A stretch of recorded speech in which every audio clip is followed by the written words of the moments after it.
Hello everybody, it's Stefan Joubert here from the Stefan Joubert Guitar Academy.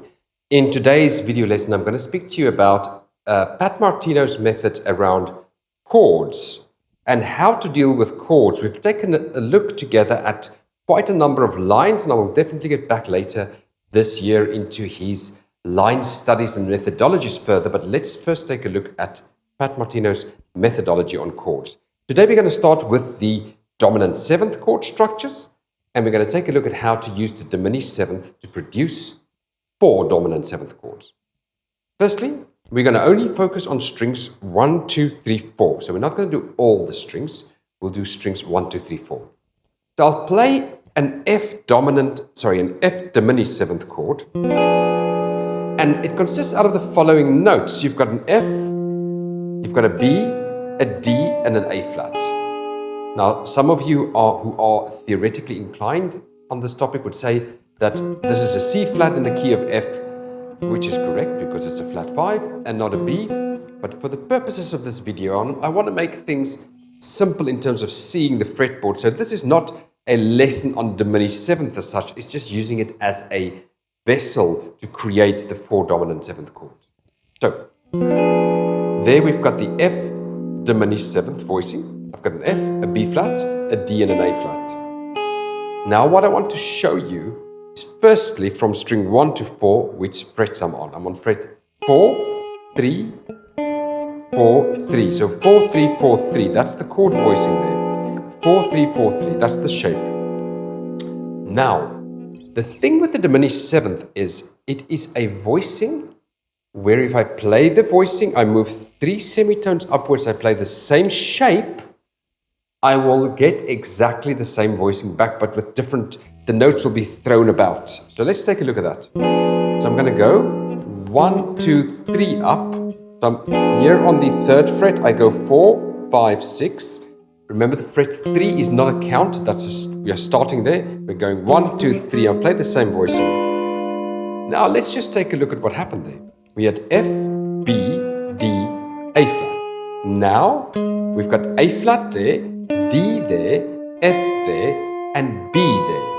Another tip I want to share with you, when you see that A flat, often we refer back to that octave shape to find the A flat. I would like to challenge you to consider starting to memorize this D shape and just knowing that's an A flat. So instead of doing this logic of where is the octave shape, which most guitarists tend to do, rather just memorize the D string. So you know that's an A flat, you know that's an E, you know that is a D flat, you know that's a B flat, etc. You know that's a B, without that reference point all the time. Now I know that's a lot of difficult work to do, you got to apply yourself to it, but it's important. So you don't always do, okay, this is A flat because that's A flat. That reference thing, try to get rid of it and try to just memorize it outright. If you're just starting out, I understand why you're doing that. Okay, so here we've got A flat, D, F, B. Here we had F, B, D, A flat, okay? Now we're going to go 3 semitones up from here. 1, 2, 3, same shape. Now I've got B, F, A flat, D. And again, the tip on this 4th string, use this exercise to memorize your 4th string. Get to know it in this way. Okay, so we've got B, F, A flat, D. Again, 3 semitones up, 1, 2, 3. We've got D, A flat, B, and F. And again, 3 up, 1, 2, 3. We've got F, B, D, and A flat.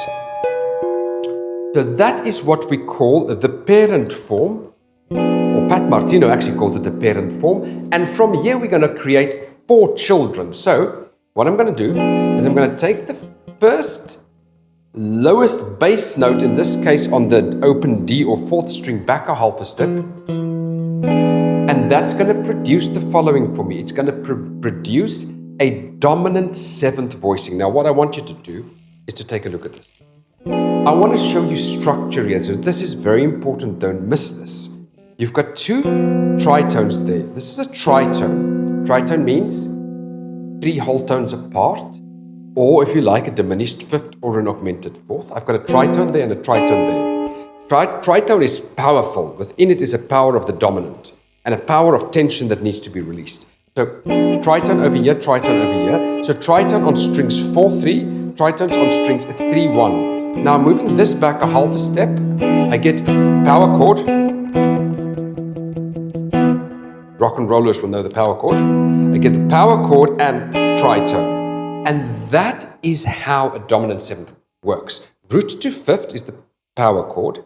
Third to flat seventh is the tritone. So you'll see in the entire structure we're always going to see in this chord segments, fifths or inverted fifths, which would be a perfect fourth, as well as tritone and inverted tritone, a diminished fifth inverts into an augmented fourth, so it's going to look exactly the same in terms of structure. So, there's the parent form, move it back a half a step, perfect fifth plus the tritone, great. Memorize that, get to know that, play it and analyze what I just said there. Please pause the videos if you play along so you can try it out, okay? Now, we are dealing from F to an E, so I'm going to keep that consistent for you to teach you. Now, 1, 2, 3. Second string, I've got an F there. I'm going to make that an E, okay? From the F, I'm going to go down to an E, okay? Second string F, 6th fret, going to an E, second string, 5th fret. Now, look at the power. Power chord, same as that. Power chord. Tritone, same as that. Do you see what happened? That equals that, that equals that. It's nice that. If you play along and you pause it, you'll see it. So we had this parent shape. We moved the F down to an E. Now we have a perfect fifth and a tritone, okay? Perfect fifth and a tritone for the E dominant seventh. In terms of degrees, if you want to know what the degrees are, you've got a root here, a perfect fifth here, flat seventh and a third. Over here, root perfect fifth, then the power chord, flat seventh and a third. There's the major 10th interval, right? Beautiful, that interval. Okay, going back to that one, perfect fifth and a tritone. Okay, see the structure. Now, let's go to the next parent shape. 1, 2, 3. So I still have the same notes as we started with earlier. That doesn't change. B, F, A flat, D. F moving down a half a step to E. So I'm moving the third string, 10th fret down to the 9th fret. So it's that movement, and I just move that note, but I retain all the other notes. So I need to change my fingers, of course, I'm doing that. But if you analyze it, you'll see I've taken this exact same shape at the moment, 10, 9, 10, 9, and make it 10, 9, 9, 9. Now, look at your perfect fifth. That is a perfect fifth. The straight line is a perfect fifth inverted into a fourth. So that power chord, but the root note would lie on the lower or the higher string. Same as E5 there, but inverted, okay? And then here, tritone again. So we had tritone, tritone, tritone. Same thing.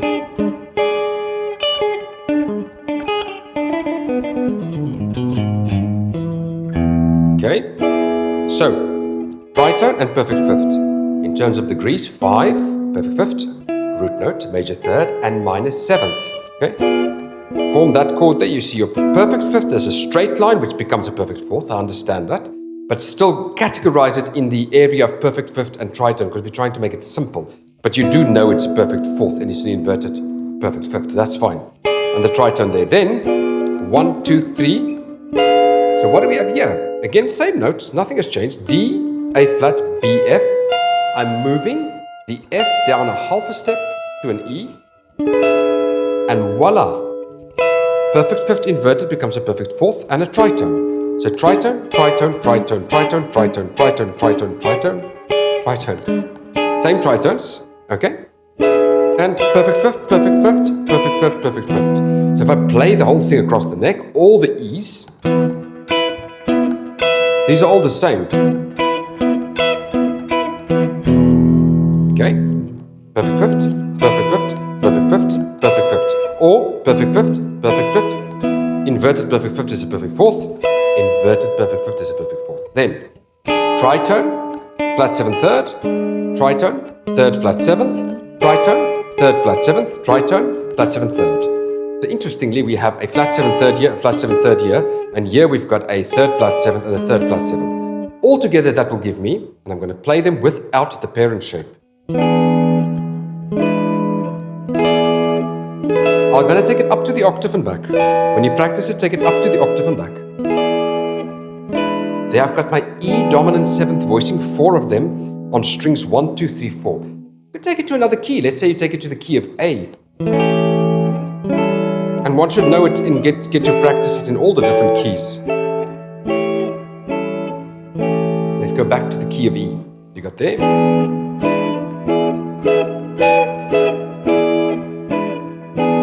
Let me just show you one more time how we form them so you can understand the lay of the land and the logic. So, diminished 7th chord, I'm playing F diminished 7th chord, inversion of F diminished 7th chord, inversion of F diminished 7th chord, inversion of F diminished 7th chord, back to F diminished 7th root position. You'll notice the shape doesn't change because it's symmetrical. And this F diminished 7th chord is also B diminished 7th chord, and B diminished 7th, B diminished 7th, also D diminished 7th, also D diminished 7th, also A flat diminished 7th, A flat diminished 7th, A flat. That's the thing with the symmetrical device. F, B, or if you like C flat for those who are into theory, D, A flat. All 4 of those in the diminished 7th is a 4-in-1 chord. So what we do, take the lowest note back a half a step. Okay? Second string here, take the F each time back a half a step because I'm trying to find E dominant 7ths. The third string back a half a step.